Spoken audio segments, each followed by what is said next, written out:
Welcome back, everyone. We're back again. We're doing something a bit different today. I saw that they dropped the Unearthed Arcana, the new subclasses for the Barbarian and Monk classes. So I decided to just have a quick read through, see what it's about, see what it's like, and I'll give my opinions on it, and then let you guys comment below, and we can see what you guys think of it as well. But let's get into it. Obviously, it's on Unearthed Arcana, so this is playtest content, so it's still liable to be changed slightly depending on how overpowered or underpowered it is. So we're starting off with the Barbarian first. Barbarian and Monk, the Primal Path. So this is the archetype section for the Barbarians. I assume everyone who's watching this already knows, but it's good to explain it. So a third level Barbarian gains the Primal Path feature. Here is a playtest option for that feature, the Path to the Wild Soul. Path to the Wild Soul. The realm of the Feywild abounds with beauty, unpredictable emotion, and rampant magic. Barbarian is exposed to this realm. Feels emotions powerfully, and magic saturates their body. When a barbarian who follows this path rages, it is a bellowing roar for freedom, an explosion of expression manifesting in unpredictable ways. When I'm reading this, it kind of reminds me of the sorcerer with wild magic, how they just kind of random. I had a quick read through. Actually, yeah, this seems a little more what Wild Surge kind of reminds me of sorcerer, which is kind of interesting. So the features you get with the Barbarian, Wild Soul Barbarian is Lingering Magic, Wild Surge, Magic Reserves, 1d4, Arcane Rebuke. I assume that's kind of like is it Devilish Rebuke? What are they called? I forget what they're called. That's gonna annoy me. The Devil people. It'll come back to me in a second. I'll remember it. Chaotic Fury, Magic Reserves, 1d6. So Lingering Magic. At third level, your body reacts to the presence of magic. You can cast the Detect Magic spell without using a spell slot or components. Constitution is your spellcasting ability for the spell. You faintly glow a color corresponding to the school of magic you detect. Oh, that's interesting. That's really handy. You're trying to figure out what's going on, and it's just like bing, red, I assume is like aberration, and black is probably, or no, red would probably be maybe evocation, I guess, and black would probably be necrotic. I don't want to try to figure out what school the other ones are, but necrotic's probably the easiest. I suppose radiant. I don't know if radiant. I suppose radiant. No, it's a magic type. It wouldn't be a school. But regardless, you can use this feature a number of times equal to your Constitution modifier minimum of 1. You regain all expended uses when you finish a long rest. That's actually very handy for a barbarian. Just give them something else to do, and the fact that it's going to be based off their Constitution, like. There's going to be a lot of barbarians casting Detect Magic during the day. Especially if they want to figure out if they find a magic weapon, like, what is this? It seems evil. And I suppose in that case, it's like, oh, it seems evil, I gotta use it. It means it's super powerful. Well, I suppose that would depend on the player's intelligence modifier, I guess. Depending on whether they could gauge whether or not evil is bad and whatnot. I assume you would just go with the flow with that, but anyways. Starting at third level, magic erupts from you as you rage. When you enter a rage, roll on the Wild Surge table to determine the magical effect you produced. If the Wild Surge requires a saving throw, the DC equals 8 plus your proficiency bonus plus your Constitution modifier. Jesus, that's going to be a high. That is going to be high, because like, that's the Constitution is the highest stat normally for a Barbarian, so that'll be interesting. Wild Surge, necrotic energy bursts from you. Each creature within 30 feet of you takes 1d10 necrotic damage, and you gain temporary hit points equal to the sum of the necrotic damage dealt to the creatures. Ooh, that is a good one. You teleport up to 20 feet to an unoccupied space you can see. Until your rage ends, you can activate this effect again on each of your turns as a bonus action. Well, that's really handy. That is very handy. You can conjure 1d4 intangible spirits that look like flumps in occupied spaces within 30 feet of you. Each spirit immediately flies 30 feet in a random direction. At the end of your turn, all spirits explode, and each creature within 5 feet of one or more of them must succeed on a saving throw or take 2d8 force damage. Wow. Arcane energy enshrouds you. Until your rage ends, you gain +2 bonus to AC, and whenever a creature within 10 feet of you hits you with an attack, that creature takes force damage equal to your Constitution modifier. Plant life temporarily grows around you until your rage ends. The ground within 10 feet of you is difficult terrain. I assume that still afflicts you, so that's probably one of the worst ones, unless maybe if you maybe took a dip into Ranger or one of the classes that allows you to ignore difficult terrain. That could be very handy. Arcane energy taps into the minds of those around you. Each creature within 30 feet of you must succeed on a wisdom saving throw, or you see a glimpse of the creature's thoughts. Learning how it plans to attack you. As a result, the creature has disadvantage on attack rolls against you until the start of your next turn. Well, that's an interesting way to do that. So you can see how they're going to attack you, but they just get disadvantage. It makes sense rather than trying to figure out what they're planning, and especially when you're raging. Because you're not really in the most balanced state of mind to kind of process those thoughts, but regardless. Shadows weave around a weapon of your choice you are holding. Until your rage ends, your weapon deals psychic damage instead of bludgeoning, slashing, or piercing damage, and it gains the light and thrown properties with a normal range of 20 feet and a long range of 60 feet. If you drop the weapon or throw it, the weapon dissipates and reappears in your hand at the end of your next turn. That is very handy. Sorry, I just muted my phone there. It went off. A beam of bright light lances from your chest in a 5 foot wide, 60 feet long line. Each creature in the line must succeed on a Constitution saving throw or take 2d8 radiant damage and be blinded until the start of your next turn. Jesus. Some of these are very overpowered. Like, the only one that seems kind of against you is the plant life one. Like, all these are really, really overpowered, in my opinion. Don't know what that was. But yeah, so magic reserves. At 6th level, you channel the magic surging inside you into other creatures. As an action, you can touch a creature and roll a d4. The creature recovers an expended spell slot of a level equal to number rolled. If the creature you touch can't recover a spell slot of that level, the creature instead gains temporary hit points equal to 5 times the number rolled. You take force damage equal to 5 times the number rolled. When you reach 14th level in this class, you increase the die to a d6.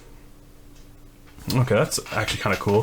So, like, you can boost up your allies who are wizards, all them kind of magic casters, and boost them up, give them either health or another spell slot. But you take force damage equal to 5 times the number you rolled. That's interesting. So you could theoretically take between 5 to 20 damage just to give someone a spell.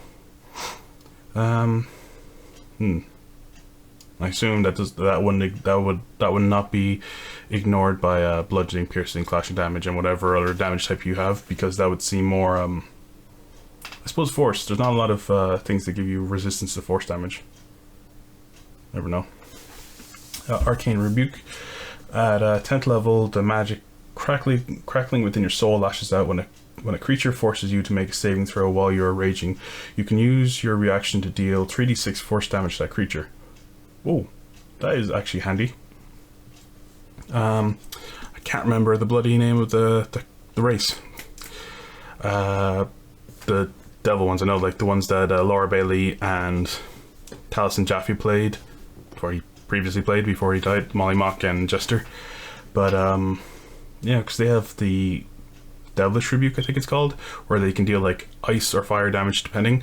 I think it's fire, but I think Laura might have flavor texted hers to be ice. I can't remember if there's a change to that, or if depending on the skin color of the race you choose. I can't remember what they're called off the top of my head.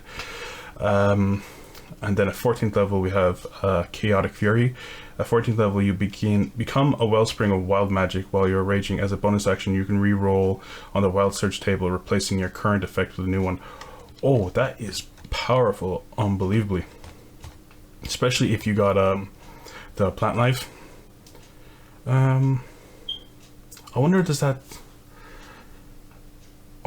stay once you move? So like if you stay when you first start, when you're standing still, 10 feet around you is difficult terrain, and then you move forward within, like, say 30 feet, does the plant life that would have grown around those areas stays difficult terrain, or does just that one area around you?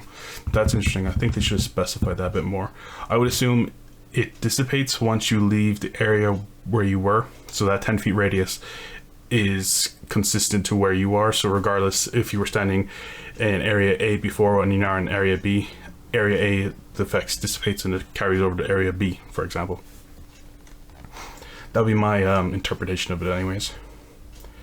But yeah, so now it seems interesting. I think it's a bit overpowered, but at the same time it kind of makes up for the Barbarian's lack of kind of ranged abilities and just imbuing, especially at lower levels when they don't really have the magic items and stuff that they need to be able to hit back against, I don't know, monsters that deal fire, lightning, necrotic damage, because they can probably tank like an army. Well, not an army, but like maybe 4 or 5 soldiers at a time, relatively handily enough, as long as they're raging and whatnot. But having this effect definitely boosts them up. I wonder how much. I suppose that there's also the fact that you have to be raging for it to affect, so it's really only going to become really powerful once you get endless rage. And I think that's only, is that only for what do you call it, for the frenzy barbarian, I think what it's called, or the one that Grog was. I can't remember the top name of it off the top of my head. I think that one might be the only one with the endless rage. But I suppose you can't really. I suppose you can't dip back into another primal path. So I suppose that kind of makes up for it, because you're going to be limited the amount of times you can use this per day. So it's not too much. But yes, let's get on to the monk class in the monastic tradition. At 3rd level, a monk gains the monastic tradition feature. Here is a playtest option for that feature. Way of the Astral Self. Monks of the Way of the Astral Self have an internal struggle with their ki. They see their mystical energy as a representation of their true form and astral self. This form has the capacity to be a force of good or destruction, with some monasteries training students to either temper their nature or embrace their impulses. Forms of your astral self. The astral self is a translucent embodiment of the monk's psyche and soul. As a result, the form of an astral self reflects the mind of the monk who manifested. Your astral self could be a humanoid knight with a helmeted face and large muscular arms, or it could be a golden metallic form with thin arms like a modron. Choosing this path, consider the quirks that define your monk. Are they obsessed with something? Are they driven by justice or selfish desire? Any of these motivations could manifest in the form of your astral self. I don't know, if all my characters, I tend to become absolute murder hobos, so it'd probably like Jason with a butcher knife or something.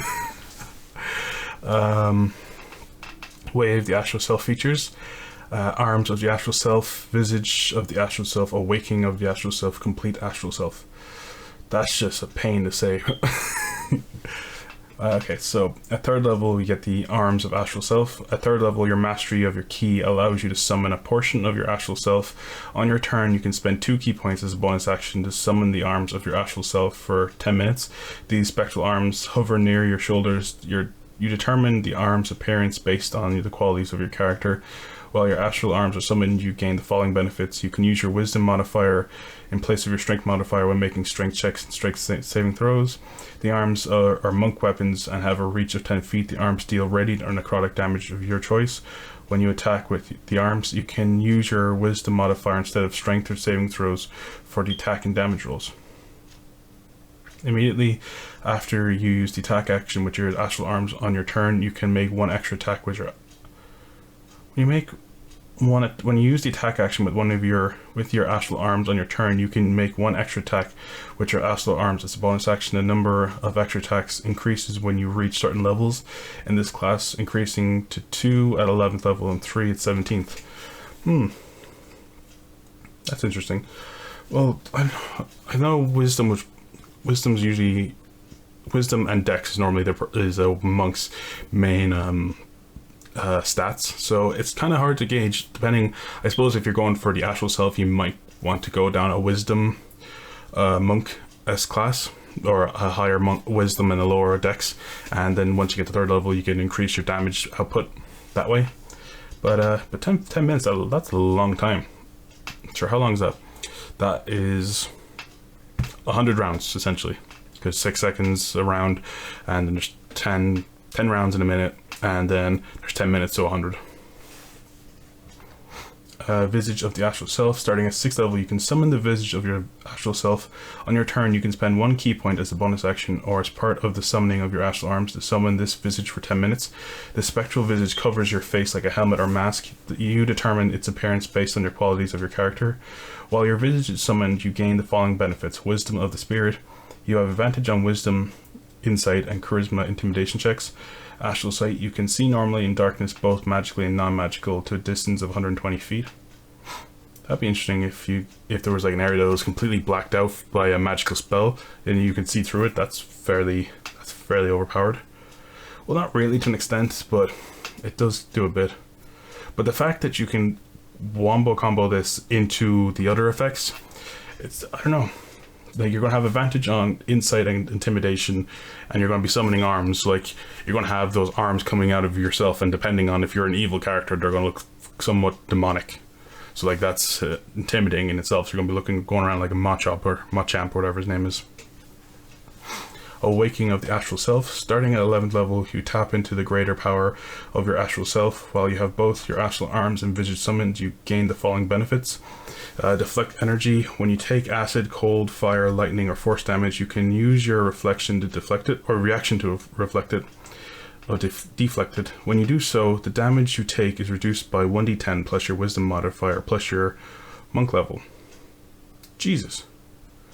So, like, you could theoretically, you're going to be at 11th level when you get that, so you can realistically, the minimum you can reflect back or deflect is 15 points of damage.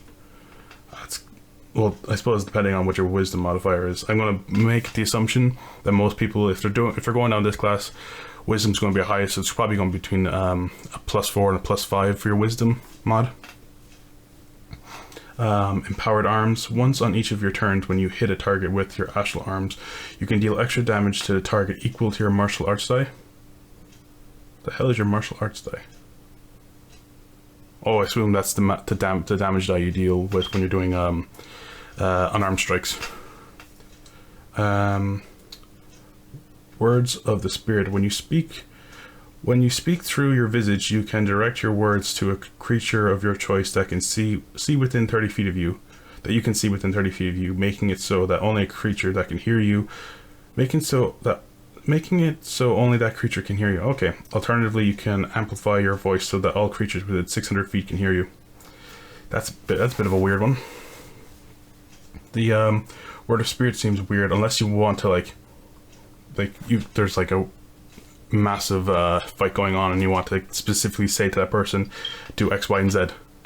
But they have to be looking at you, so it's a weird, I don't know.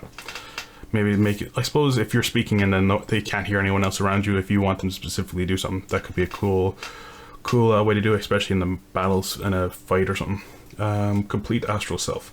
Starting at 17th level, your connection to your Astral Self is complete, allowing you to summon it entirely. On your turn, you can spend 10 key points as a bonus action to summon the arms, visage, and body of your Astral Self for 10 minutes. The spectral body covers your physical form like a suit of armor, connecting with the arms and visage. You determine its appearance based on the qualities of your character. While your Astral Self is summoned, you gain the following benefits.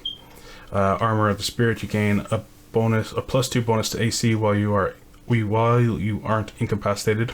Astral Barrage, whenever you use the extra attack feature to attack twice, you can instead attack 3 times using your Astral Arms. So you could theoretically attack like 4 or 5 times? Jesus. Key consumption. When a creature within 10 feet of you is reduced to 0 hit points, you can use your reaction to gain key points equal to your wisdom modifier. That's pretty powerful. I suppose they need to add something like that, considering after spending 10 to get into that form. But still, I think 10 minutes is a bit too long for this form. I think minimum it should be about a minute. Or maybe do it the same way that Barbarians Rage. I think Barbarians Rage indefinitely, as long as they get attacked or attack. I know sometimes they can have the Endless Rage. That could be part of the Frenzied Barbarian. I can't remember the actual class. I think it's Frenzy. But yeah, it's a weird one. I think 10 minutes is too long. I would maybe say like 1 minute max. Just, I suppose at 17th level you're going into fights that are lasting hours. in real life, in game, maybe a minute or two, but I suppose maybe 10 minutes. I don't know. It seems a bit too long for me. I would have said maybe between 1 and 5 minutes at max. 10 minutes just seems too long. Especially when it's going to be a combat kind of feature. Majority, like, I know there's some features that aren't combat centric, but it's majority combat based, so that's why I would maybe make it a bit shorter so it's not as overpowered. Because there's some things, some classes that are just 10 minutes seems very long for you to have, like for this case, for you to have essentially have three or four attacks. How many do monks get? 2? And I know they can use their bonus action to keep attacking again, but in this case it seems like when you use the extra attack feature to attack twice, you can instead attack 3 times using your astral arms. Yeah, so essentially they normally just, if you want to use your attack action, you go bang bang, but now they go bang bang bang, and then they can start throwing their bonus action into using to continue attacks, and if they're knocking people out, they can start taking key points back. So it makes sense just to absolutely barrage them. I suppose it makes sense with barrage, but like that seems a lot. Like the fact that you can add the amount of attacks you can do, and if you wanted to dip into fighter and then get like what's it called, action surge, and then just get all your actions back, you could then attack again another 3 attacks, and you wouldn't be able to do your bonus actions, but still that is a lot. I don't know, this one seems, my one thing for this is I would lower the time limit down to maybe between 1 and 5 minutes. Other than that, 10 minutes seems very long just for this kind of battle. It's I would say like 90% of it is battle centric to an extent. There's some bits and bobs that you could use outside of combat, but majority it's combat based. And then with the Barbarian, I think it's okay. With this Wild Surge, the Wild Surge does seem a tiny bit overpowered. I would add 1 or 2, I would maybe add one more thing to make it a bit more balanced out. They have the Plant Life feature here, so yeah, you're going to be walking a bit slower than usual. But other than that, everything else seems pretty well. I see everything as a bonus to the Barbarians. Some of these stuff doesn't seem to be as negative to the Barbarian. Like everything else seems fairly handily for him. I know there's some stuff that can damage your party, like the necrotic energy, but other than that, it's not too much. I suppose there's negatives with it, but it's not really a negative to the Barbarian. And when you're using a Wild Surge, you kind of expect it to be kind of like when sorcerer uses wild magic, I think it was like 40% of the time something bad could happen, 60% of the time something. I think it's like 20 can be great, 20 can be bad, 20 is okay, 20 is like indifferent, and 20 is like meh. But like this, it just seems like 80%, was it 80% great, or no, 70%, was it 12.5 times 7, what's that? 84, 80, was it 80, 12.5 minus 100, what's that? 87.5, so 87.5% of the time you get something good, and the one 12.5% of the time you get something bad. But even then, it's not that bad. It just slows you down, and you can get some multi-level dips to ignore this feature and make it a benefit to you. So I don't know. I would just add more bad things for the Barbarian just so it balances it out. And like, I understand that they could also have this many because it's limited to the amount of rages you can do per day. So at 3rd level, was it like 2 or 3? So I don't know. I think it's more. It's definitely more balanced than the monastic soul one, or was it the monastic way of the Astral Self? I think the Astral Self name is kind of dumb. Other than that, I would maybe rename some of the things just Arms of the Astral Self, Visage of the Astral Self, Awakening of the Astral Self, Complete Astral Self. Just like, or maybe just try something a little bit more original. Like rather than Astral Self, Astral Self, Astral Self, Astral Self, Astral Self. And I don't have a list, but it makes me feel like I have a list when I'm trying to say it.